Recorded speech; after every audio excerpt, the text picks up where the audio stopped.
minutes. L'Agence du médicament vient d'être mise en examen pour, je cite, blessure et homicide involontaire par négligence dans l'affaire de la Dépakine. Il s'agit d'un médicament contre l'épilepsie, mais s'il est pris pendant la grossesse, il peut entraîner de graves malformations sur le fœtus. Alors, cette mise en examen a été accueillie avec soulagement par les familles des enfants malades. Explication Alexandra James, Oriane Loiseau, Hervé Droguet. Après 4 ans d'enquête, la mise en examen de l'Agence du médicament, l'ANSM, est une nouvelle étape dans l'affaire de la Dépakine. Ce médicament a longtemps été pris par des femmes enceintes qui ignoraient les risques pour leurs enfants.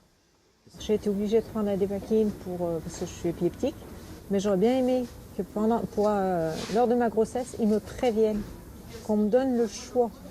Parce que là, on ne nous a rien dit, on ne nous a pas dit les difficultés que ça pouvait entraîner à côté, les autres problèmes de santé.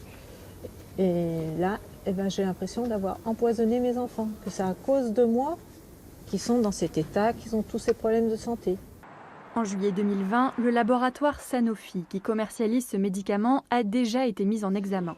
Cette nouvelle étape sonne comme un espoir pour les victimes et leurs proches. La mise en examen de l'Agence du médicament était attendue. C'est vrai que j'ai commencé la procédure en 2015. J'attendais bien sûr la mise en examen du laboratoire Sanofi, mais également de l'agence, parce qu'ils sont co-responsables. Ils n'ont pas joué dans ce dossier le rôle de gendarme du médicament.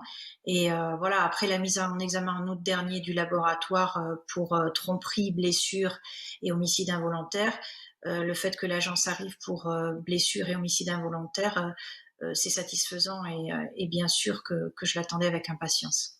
Après cette nouvelle mise en examen, les victimes devront encore attendre pour un grand procès.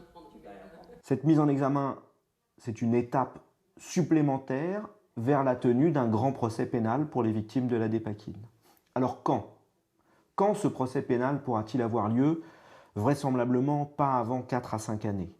C'est le temps supplémentaire nécessaire pour que l'enquête pénale suive son cours, pour établir les faits, pour démontrer le lien de causalité entre l'exposition des enfants in utero et les troubles dont ils souffrent. Mais un grand procès pénal se tiendra, et c'est le message que les victimes doivent comprendre. Un procès pénal se tiendra. L'ANSM a pour sa part indiqué dans un communiqué qu'elle se mettrait à la disposition de la justice pour répondre à ces accusations. Entre 15 000 et 30 000 enfants seraient victimes de la Dépakine. On parle à présent